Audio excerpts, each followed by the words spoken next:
Olha só, gente, lá no finalzinho da aula de manhã, eu tinha começado a fazer aqui no canto uma comparação de duas ações para a gente mostrar qual era a finalidade de identificar esses elementos, né, em cada ação.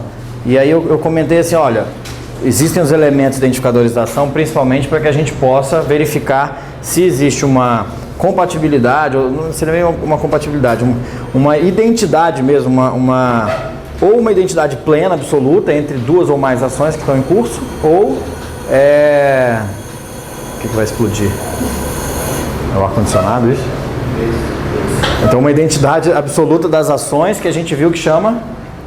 Como é que chama esse grau de identidade entre as ações em que os três elementos das ações são idênticos? Litispendência, né? Ou se existe uma identidade parcial entre as ações. Então eu comecei, eu trabalhei aqui, eu falei, bom, eu tenho essa ação que está em curso na primeira vara cível, que tem as partes A e B, eu tenho o pedido X e a causa de pedir mais. E eu tenho uma outra ação em curso na terceira vara cível, em que eu tenho as mesmas partes, o mesmo pedido X e a mesma causa de pedir. Nesse caso aqui, apenas analisando esses três elementos identificadores, eu sei que as ações são idênticas. Então, eu vou ter uma hipótese, uma situação em que a gente chama de litispendência. Para organizar aqui melhor, vamos de novo fazer outro quadro. Eu vou chamar esse quadro aqui de grau de identidade.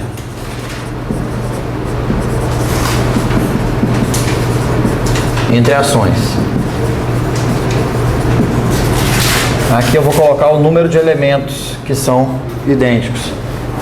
Eu tenho 3 graus de identidade entre as ações. A gente já viu que a litispendência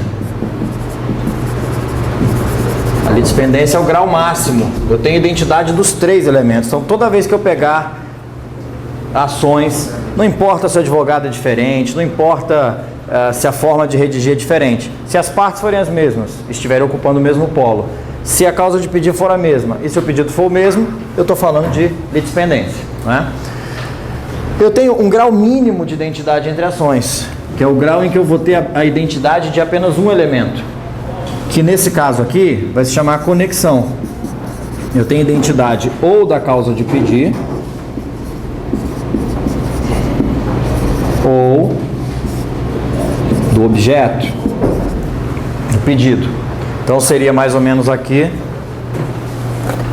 Eu posso ter até partes completamente diferentes nessas ações, C e D. Eu posso ter um pedido até diferente aqui, ou na verdade pode ser o mesmo pedido, eles estão litigando pelo mesmo objeto, a causa de pedir diferente, são contratos diferentes, e C resolve propor ação alegando que o objeto X pertence a C, e aqui A propõe ação alegando que o objeto pertence a ele. Convém que essas ações, elas corram perante o mesmo juízo, para quê? Para evitar o risco de decisões conflitantes, né? Então por isso que quando a gente se depara com uma hipótese de conexão, o que o código fala? Que o juiz vai reunir essas ações. No código atual, essa reunião, ela dá margem a uma interpretação de que o juiz analisa se ele reúne ou não, tá? Na proposta do novo código, essa reunião seria obrigatória, porque às vezes acontece na prática, quem advoga sabe que às vezes você pede a reunião do processo demonstrando a conexão, o juiz vai lá, não reconheço não, e vou manter aqui a minha competência e vou exercer a minha jurisdição. E um grau intermediário que a gente teria aqui, que seria a continência. Na continência, eu vou ter aqui a identidade das partes, a identidade da causa de pedir. Então aqui é um E, aqui é um OU. E eu vou ter um pedido mais amplo. Um pedido que, por ser mais amplo, ele abrange o pedido da outra ação. Por isso que é continência, porque ela contém a outra ação. Então, se eu fosse representar aqui, eu teria a identidade das partes, as mesmas partes litigando. Eu tenho a mesma causa de pedir, mas o pedido de uma delas é mais amplo. Então, aqui eu queria uma indenização por dano material, mas eu trouxe aqui uma indenização por dano moral, o pedido. Então essa ação aqui, ela tem identidade de partes, identidade de causa de pedir, e o pedido, por ser mais amplo, abrange o da outra ação. Então aqui é uma hipótese de continência. Claro que eu posso dizer que toda ação que tem continência é uma ação conexa, não é? Porque se tiver a identidade de causa de pedido não é obrigatória na continência, se tiver a identidade de causa de pedir é a conexão. Então, na verdade, o tratamento que a gente vai dispensar para elas duas é o mesmo. No caso da litispendência, a gente fala em extinção do processo. No caso de conexão e continência, a gente fala em reunião de processos, tá? Qual o critério mesmo para reunir esses processos? Vocês lembram? Quem vai ser o juízo prevento aqui? A gente tem dois critérios. Nesse caso aqui, eu estou falando vara cível de Barreiras. Então, a gente está falando juízes que estão na mesma circunscrição territorial, né? Dentro da mesma circunscrição territorial. Vocês se lembram qual é o critério? Vai citar primeiro. O juiz onde primeiro foi despachado. É o meio do caminho. Depois que ele recebeu, ele deu despacho de CITES, então antes da citação, tá? Então vamos lá, são duas situações. A reunião de processo, ó, conexão está no artigo 103, continência no artigo 104.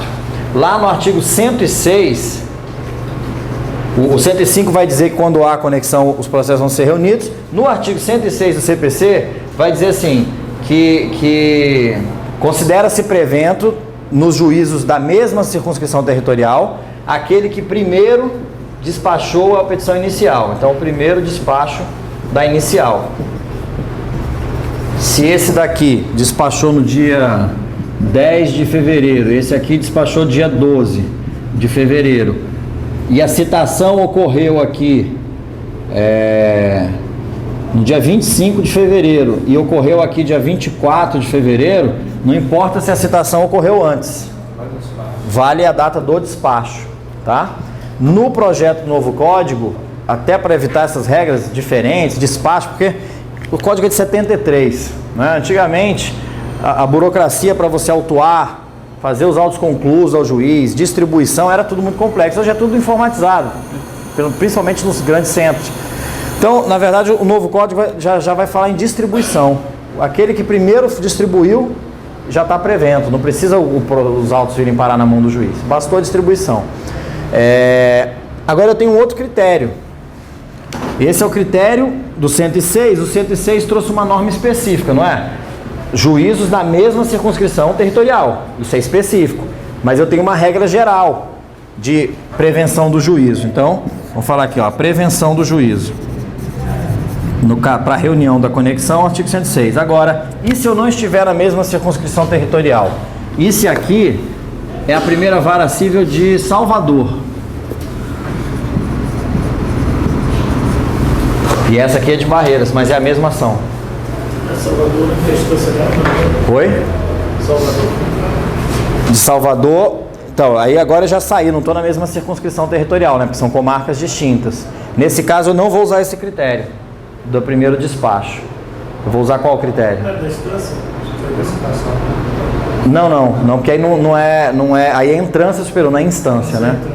Aí em entrância, a divisão de entrância, primeira, segunda, terceira e especial, ela é mais administrativa para a promoção dos juízes, né? Para a questão da carreira. A não ser que tenha alguma norma específica na lei de organização judiciária local que trabalhe determinado tipo de ação obrigatoriamente vai correr na comarca tal, como acontece, por exemplo, com as ações que são parte da fazenda pública, né, local, sempre vai ser na capital. Mas aqui a gente vai para aquele regra geral do 219, efeitos da citação, lembram lá? A citação válida torna prevento o juízo, induz a litispendência, faz litigiosa a coisa e mesmo quando ordenada por juiz incompetente, constitui devedor in more e interrompe a prescrição. Então, esses efeitos da citação acontece todo o processo, então é regra geral, tá? Na hipótese de não incidência da norma específica, eu aplico então a norma geral, que seria a primeira citação.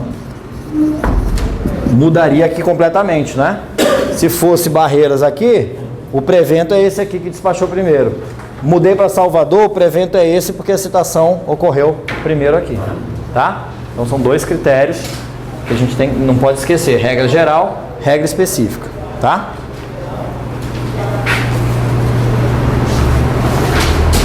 Pode apagar? Eu ia deixar isso aí, porque eu não... Ah, que você acabou de chegar? Tá. Só isso aqui. Esse daqui, dos elementos da ação, esse foi o de manhã. Isso, a reunião dos processos. Tá? Vamos...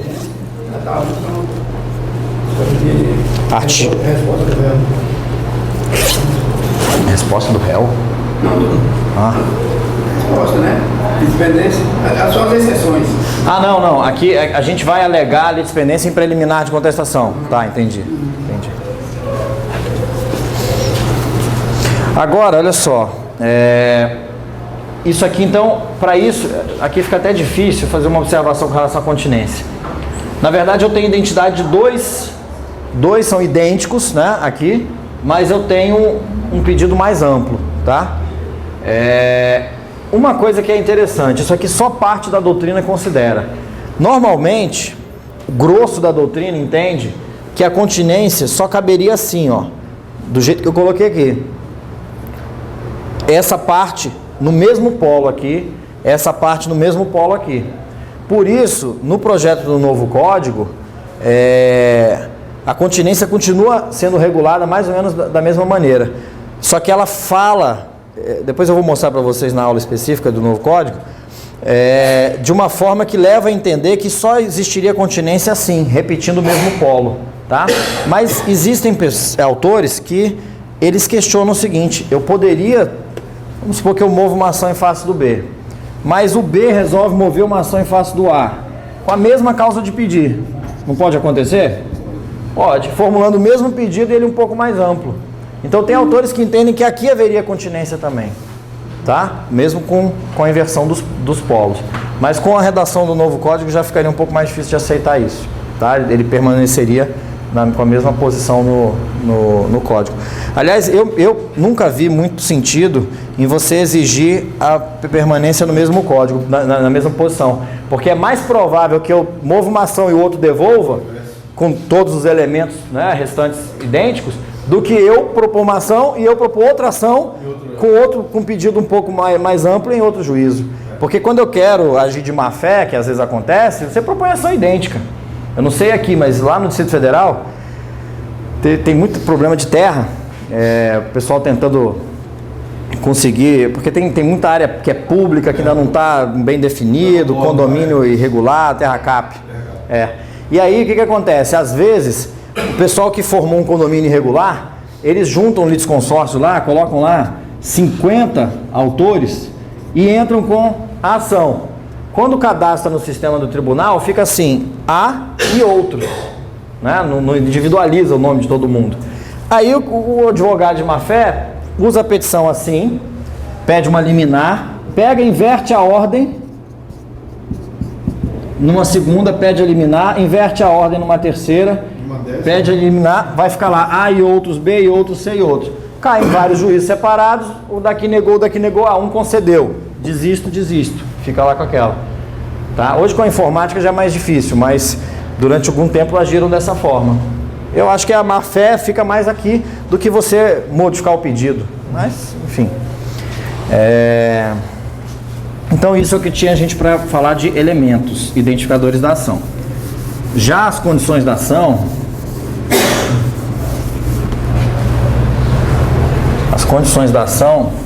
a gente avançar, a gente viu que são requisitos que são exigidos do Estado para que nós possamos exercer o direito de ação, que é aquele direito, também a gente já conceituou na outra aula, público subjetivo, abstrato, autônomo, de provocar atividade jurisdicional. Então, as condições da ação, vamos lá. A gente já falou, né? Legitimidade, interesse processual e possibilidade jurídica do pedido. O que é a legitimidade? O que a gente pode lembrar de legitimidade? Uma primeira observação que eu acho que é legal a gente lembrar é diferenciar, primeiro, a legitimidade.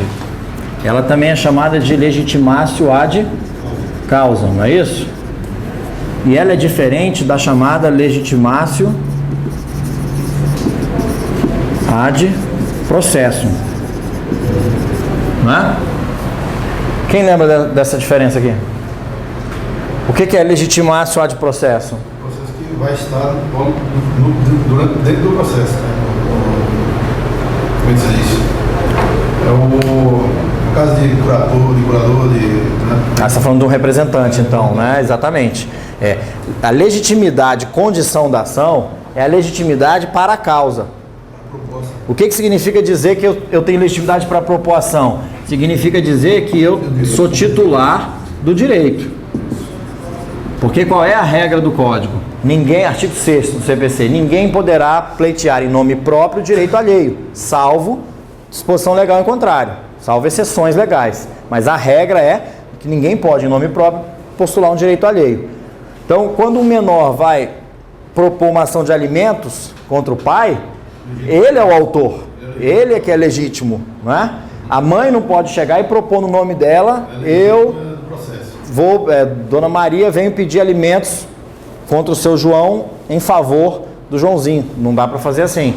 Agora, no processo, a gente vai ver que também, além das condições da ação, a gente tem alguns pressupostos processuais que têm que ser atendidos. No processo, o Joãozinho, de 6 meses de idade, ele não tem condição física de praticar nenhum ato, né? No mundo dos fatos, só no mundo jurídico. Então ele vai precisar estar representado.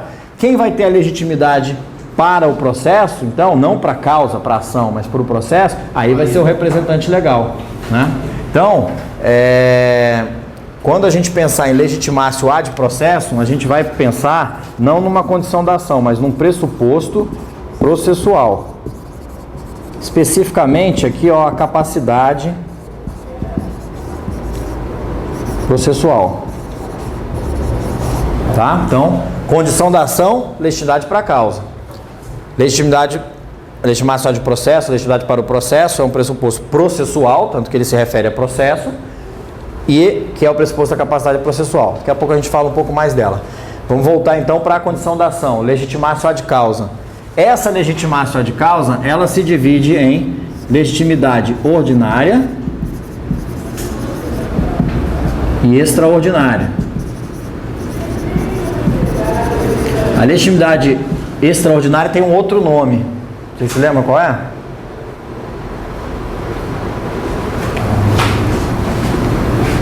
Você lá do direito tributário, como é que chama aquela figura, por exemplo, quando uma distribuidora de combustível vai na Petrobras, na BR, compra combustível e já fica retido a CID combustível lá pela BR para ela repassar para a União.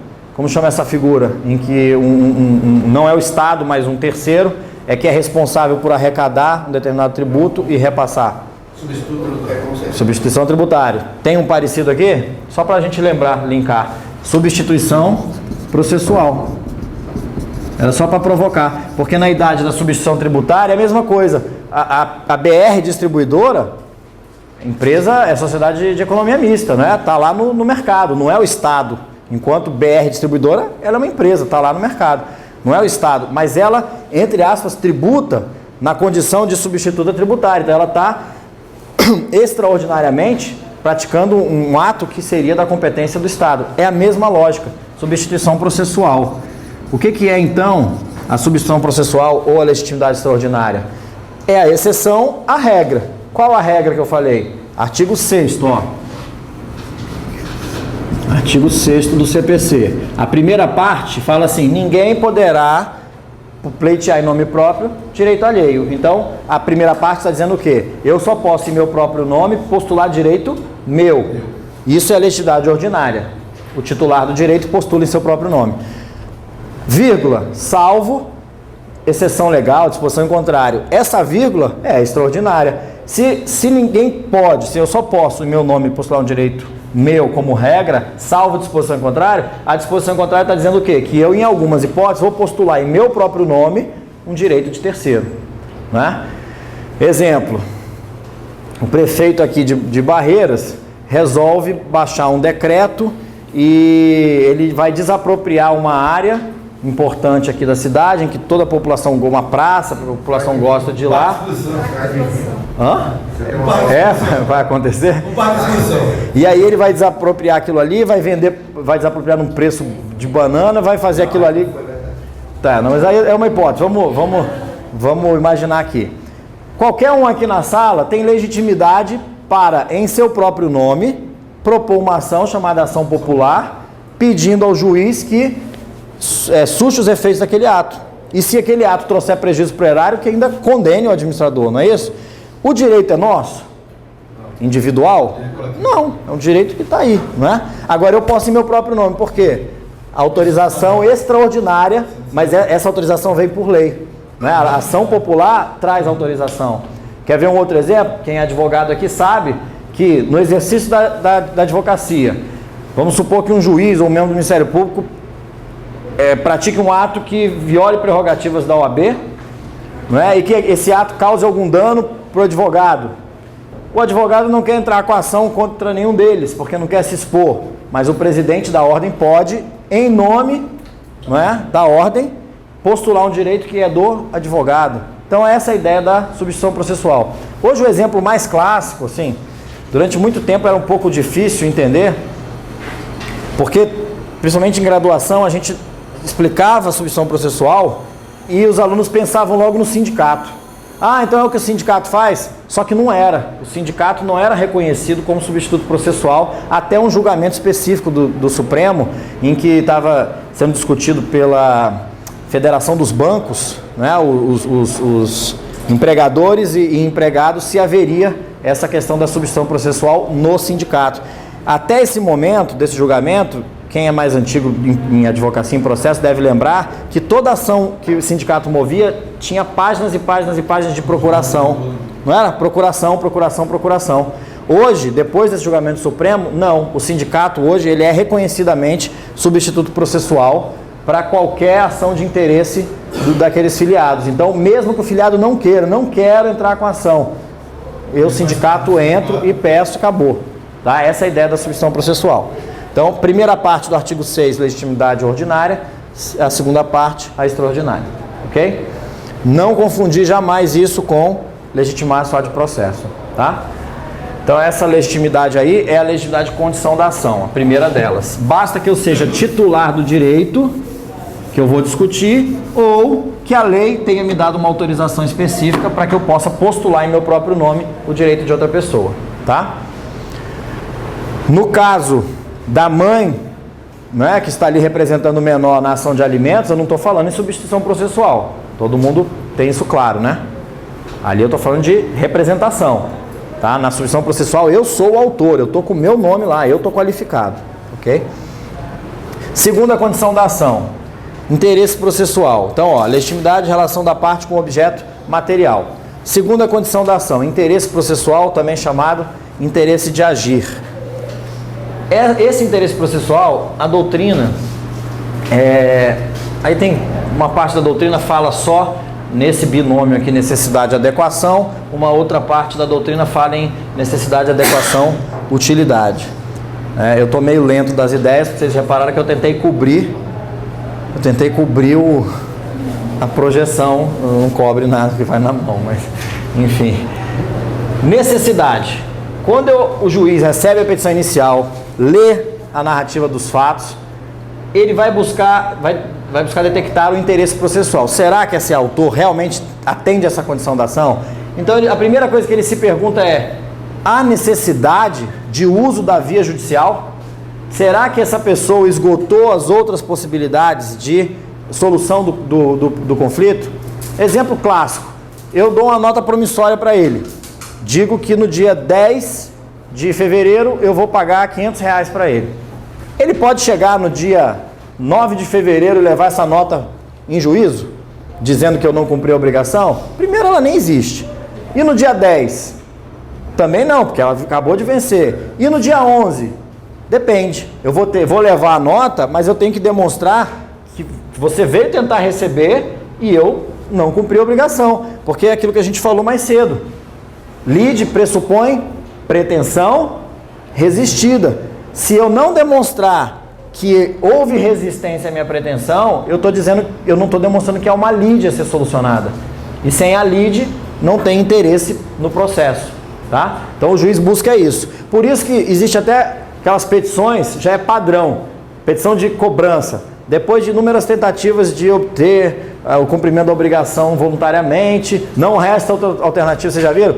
Isso é tão padronizado que, para vocês terem uma ideia, uma vez eu advoguei para uma pessoa que ela financiou 2 motos idênticas e ele errou o pagamento e ele pagou, uma delas ele pagou dobrado, ou seja, ele pagou adiantado.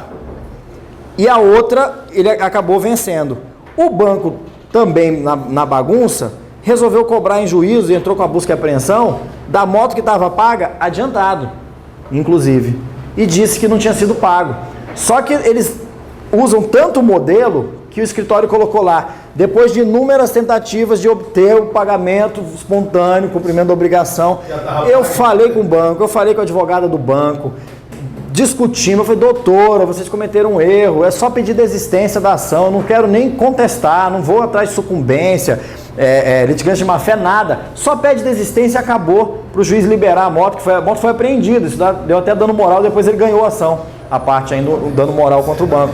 Agora, eles estão tão preocupados em demonstrar o interesse processual que já tem lá no padrão da petição deles, né? Depois de inúmeras tentativas, que inúmeras tentativas, o negócio está pago adiantado. O juiz condenou em litigância de má fé, mandou liberar o bem, extinguiu o processo e a ação depois que ele ingressou de pedido de indenização por dano moral, o pedido foi julgado procedente, tá? Mas a ideia desse parágrafo padrão é dizer, olha, existe resistência à pretensão, ou seja, existe lide, tá? Adequação. Adequação é um outro aspecto, já é mais fácil, né, de examinar, ele é bem objetivo.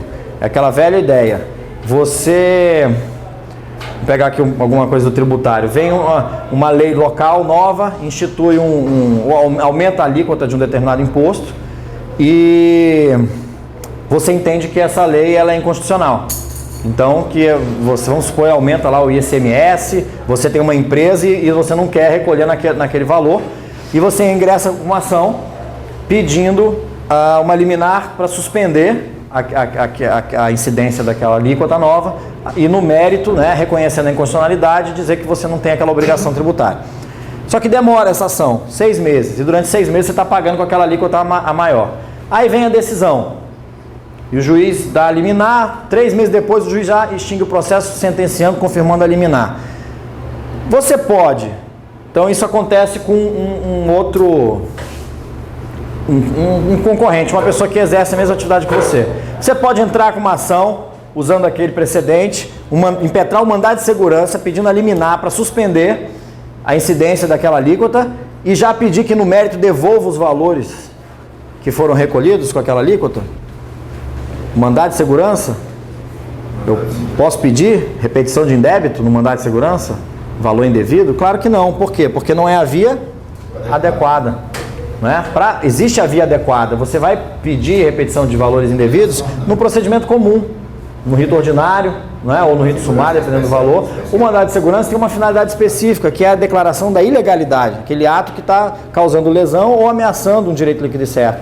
Então é muito comum a gente ver indeferimento de inicial, o juiz diz assim, indefira inicial por inadequação da via eleita. Quando ele fala inadequação da via eleita, ele não está criando uma nova condição da ação, ele está dizendo que não existe interesse processual naquele caso, tá? Então a via adequada é considerada então um elemento do interesse processual. E o terceiro, que parte da doutrina trabalha, a parte não, é a utilidade. Eu discordo parcialmente disso aqui, mas o STJ entende de maneira pacífica que sim, você deve demonstrar qual a utilidade você busca com aquele provimento jurisdicional. Se você não conseguir demonstrar que aquele provimento vai servir para alguma coisa, eles entendem que você não preenche as condições da ação. Então eu vou dar um exemplo também. Eu atuei num caso, tinha sido até uma aluna minha. Um juiz da Vara de Infância e Juventude lá de Brasília, a Vara da Infância, ela tem um terreno muito grande assim, e que tem o prédio onde funciona o juízo, mas tem uma área aqui enorme, pública, muito grande, que desde que construíram Brasília, ficou aquela área cedida para lá, para o Poder Judiciário, e eles instalaram o juizado. Antes da Constituição de 88, do lado aqui da vara, tem o CAGE, que é onde ficam os menores infratores. Então, um dos juízes que por lá passou, como titular, firmou um convênio aqui com o pessoal e colocou uma oficina mecânica, e o cara dessa oficina ensinava os menores a mecânica, a fazer placa, não sei o que mais, era um jeito de dar um ofício para eles. Isso antes de 88, não precisava de licitação para usar essa área pública, e assim foi ficando, né? Passaram por aqui vários juízes, foi ficando pacificamente, chegou a um ponto, esses juízes aqui começaram a subir para o tribunal, desembargadores. Então um belo dia, chega lá, está o presidente do tribunal, o vice-presidente do tribunal, o corregedor do tribunal, quer dizer, a cúpula do tribunal toda passou por aqui um dia. Já conhecia essa situação. Então um belo dia, já depois de 88, já 90 e alguma coisa, o juiz que assume aqui expede uma notificação para esse cara aqui: olha, essa área é pública, não teve licitação, você está aí há 20 e tantos anos, mas a Constituição de 88 exige a licitação para utilizar isso daqui. Então, você tem um prazo de 5 dias, 15 dias, sei lá, para desocupar, o que já está errado, porque ninguém será privado dos seus bens ou dos seus direitos sem o devido processo legal, em processo judicial ou administrativo. O cara nem pediu a defesa, uma explicação, vai que houve um processo de licitação e esse juiz não tomou conhecimento, o cara já veio com a decisão. Aí esse mecânico aqui, esse pessoal todo que passava, gostava do trabalho dele, então o pessoal ele consertava carro do tribunal, de graça, carro oficial mesmo, tudo. Aí depois o carro dos desembargadores, ele era bem relacionado, ele veio e procurou esse pessoal aqui.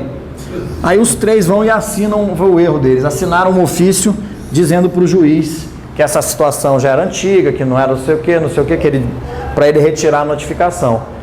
O juiz invocou a independência funcional dele, fez uma manifestação de umas 30 páginas, dizendo que nenhuma autoridade da República iria violar a Constituição por cima dele, peitou mesmo no tribunal.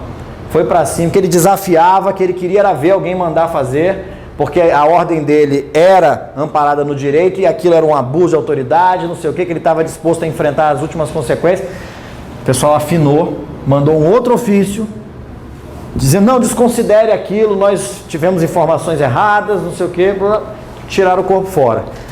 O juiz ficou tão irritado que antes dos 15 dias que ele tinha concedido para a desocupação, ele mandou ofício para todos os órgãos de fiscalização do poder público. Todos, vocês imaginarem.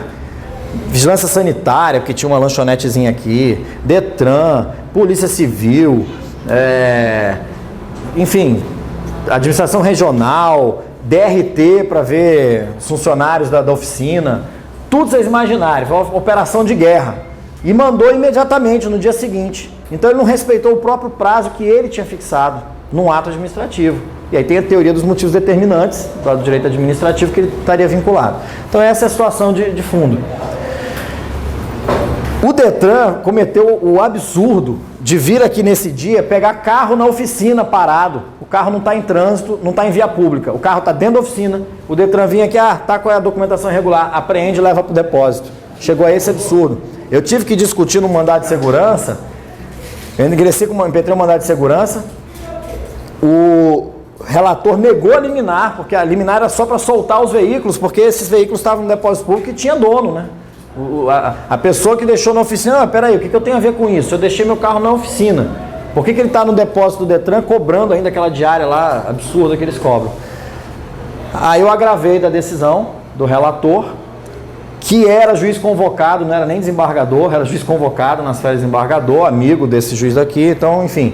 E aí um desembargador mesmo pegou e considerou, porque eu falei até eu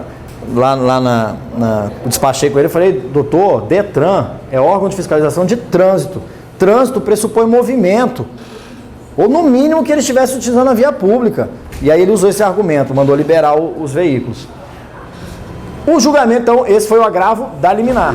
Quando foi julgar o mérito do mandado de segurança, sabe qual a tese que caiu aqui? E é um absurdo e tem a ver com o que eu estou falando.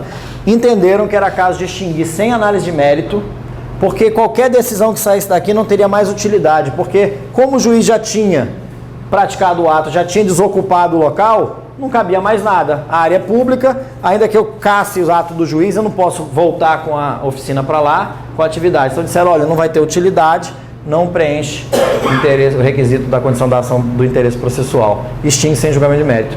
Por maioria, acabaram extinguindo. Aí eu pergunto para vocês: será que eu preciso demonstrar utilidade para ter direito a um provimento jurisdicional? Se isso valesse realmente, o que a gente faria com as ações declaratórias? Eu tenho que dizer para o juiz por que eu quero que declare alguma coisa? Porque eu tenho um contrato. Seu juiz, eu quero que declare a validade dessa cláusula específica aqui, penal moratória. O juiz vai lá, tá, declaro. Não tem lide, o cara não incidiu em mora, não aconteceu nada, eu posso nunca vir a usar essa decisão, mas eu tenho direito à declaração, não tenho? Diz lá o artigo 4º do CPC. Né? O terceiro diz, para a propuração é necessário ter legitimidade e interesse. Nem fala nada disso aqui, isso aqui é criação da doutrina e da jurisprudência. Né? E aí o quarto diz que o interesse do autor pode se limitar à simples declaração da existência ou inexistência de uma relação jurídica. Então, o que eu faço com a decisão judicial, isso é problema meu, penso eu. Né? Nesse caso, por que eu insisti, fui ao STJ recorrendo e tudo mais? Porque eu queria que o judiciário declarasse que esse ato foi ilegal, para que eu pudesse depois buscar reparação indenizatória. Porque senão, depois eu entro com a ação e vai dizer, o judiciário não reconheceu a ilegalidade do ato, como é que você vem pedir indenização? Pelo contrário, disseram que o juiz está certo, porque a Constituição exige a licitação. Aí sai do foco. Né? Mas, dizendo para vocês, nem toda doutrina trabalha com o trinômio, uma parte trabalha só com o binômio, mas no STJ, se vocês forem pesquisar a jurisprudência, vocês vão ver lá que eles afirmam no plano da necessidade, adequação e utilidade. Tá? É nesses casos que a gente começa a perceber, né, como é que um institutozinho, às vezes, que a gente não dá tanto valor, muda completamente a vida de um processo. Aqui foi manipulado para o mal, né? E aí acabou extinguindo o processo. Acabou com a profissão do cara, causou prejuízo lá, os veículos que foram apreendidos, aquilo tudo. As crianças aí também, adolescentes aí. Então assim, tem. Na verdade, aqui você tinha que instaurar um processo, ouvir a outra parte, aí você decidiria. Tem direito a recurso, né? A decisão administrativa. Mas aqui valeu a lei do mais forte. Ele era um mecânico, né? Se ele fosse o deputado distrital ou um grande empresário lá de Brasília, eu duvido que tivesse saído tão rápido. Né? Mas Essa da declaração, tem uma teoria do processo, né, que foi a partir dela, dessa ação declaratória, que eu não estou lembrando bem, eu acho que é a questão da utilidade. Pode ser sim, que é a justificativa, né? Justificativa para a ação declaratória. Então, se a gente for falar em utilidade, como é que você mantém, né, a declaratória? Não lembro agora. E a terceira condição, que a gente já falou aqui, a possibilidade jurídica do pedido não deveria ser tratada como condição da ação, né? Porque para que eu analise se um pedido é ou não juridicamente possível, eu preciso analisar o pedido. E pedido é mérito, pedido é objeto. Então eu já superei a fase de análise da ação e estou analisando o pedido. Aliás, se a gente olhar esse artigo que eu acabei de falar, o artigo 3º diz que para propor a ação é necessário o quê? Ter legitimidade e interesse. No início do código não se fala em possibilidade jurídica do pedido. O legislador começa trabalhando em legitimidade e interesse. Mas o projeto do novo código, isso aqui a própria doutrina já vai eliminando. Tá?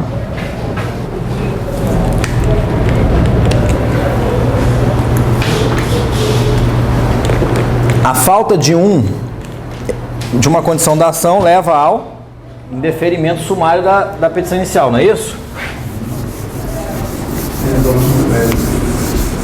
E pelo indeferimento e extinção sem resolução do mérito. E a falta de um elemento da ação?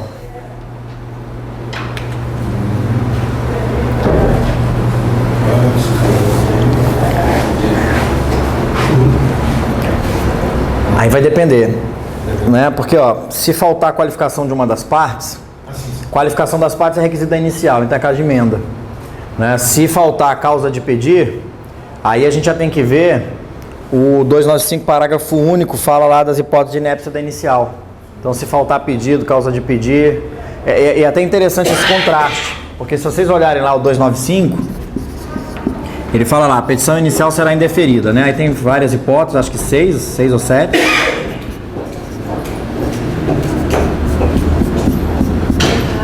Boa tarde. E aí, a primeira delas é a inépcia da inicial. A inépcia da inicial vem aqui no parágrafo único, as 4 hipóteses de inépcia da inicial. Mas uma das hipóteses ineptas é a falta de pedido. No 282, que traz os requisitos da inicial, um dos requisitos da inicial é o pedido, inciso 4, pedido de suas especificações. E o 295, o 284 fala que se faltar requisitos do 282, o juiz manda emendar. Mas pedido é um requisito do 282, mas aqui diz que se faltar, a petição é inepta. E aí, como é que fica? O juiz manda emendar ou indefere? O que vocês acham?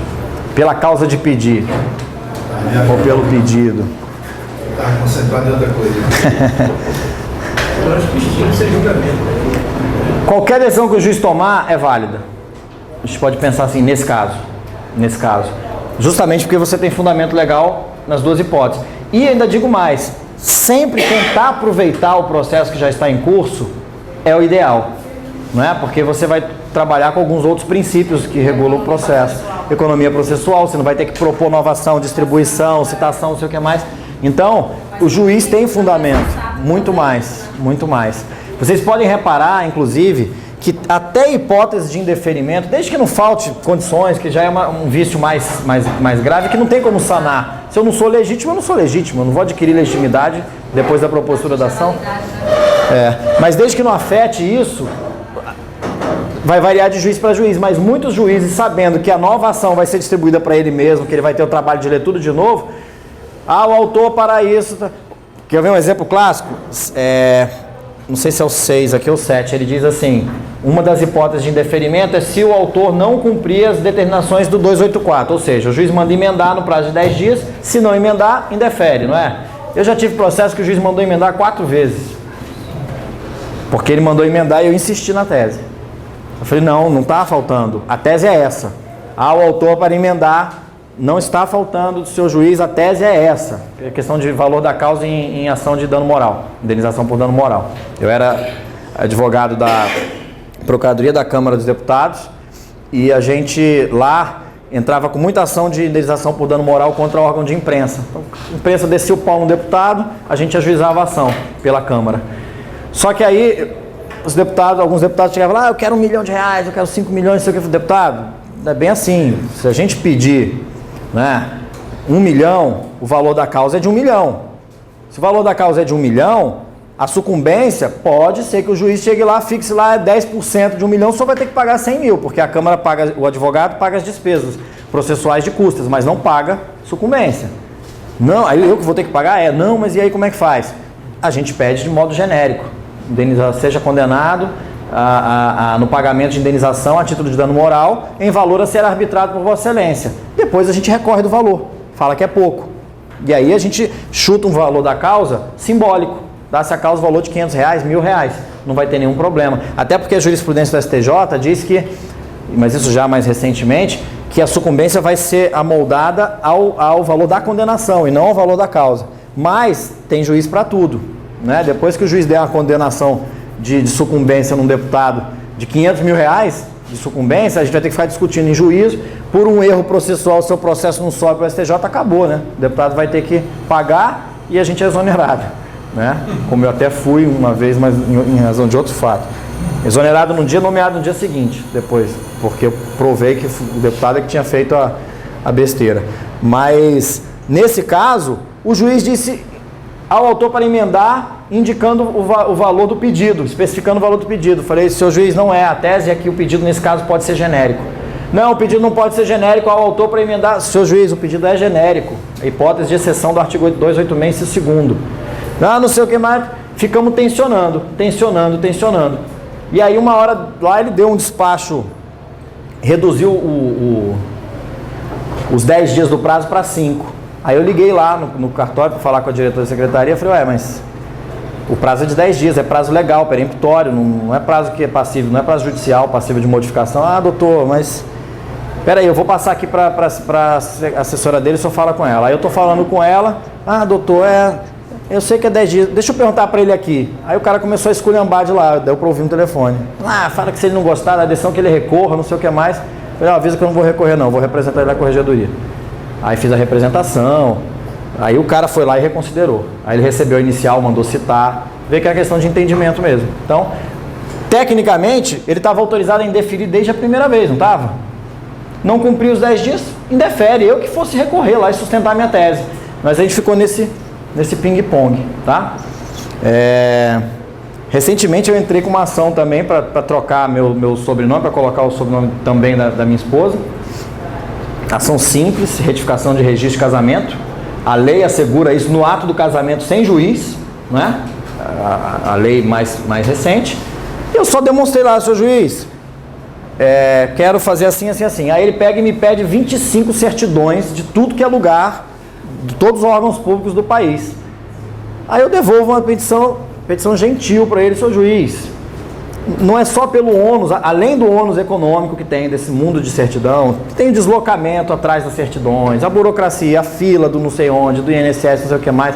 Peço a gentileza de reconsiderar, até porque não é tão razoável assim, porque vamos apenas no exercício filosófico, se eu me divorciasse consensualmente no cartório, sem juiz, e casasse no dia seguinte, eu não poderia mudar? Então não tem nada de... Aí o cara, eu achei até que ele ia indeferir inicial, porque eu queria recorrer, mas ele não indeferiu, ele ficou ao autor para dar, de novo, 3. Na quarta, ele foi lá e resolveu explicar porque que ele queria as certidões. Não, é uma demonstração de boa-fé do autor. Eu falei, então para demonstrar boa-fé está aqui as certidões. Depois de 4 ping-pongs, 1 ano de processo para decidir se recebe ou não inicial.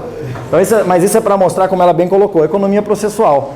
É muito fácil dar a canetada, mas o trabalho depois é muito maior. Vai dar trabalho para todo o cartório, para o juiz que tem que ler tudo de novo, tá? Então vou mandar aqui.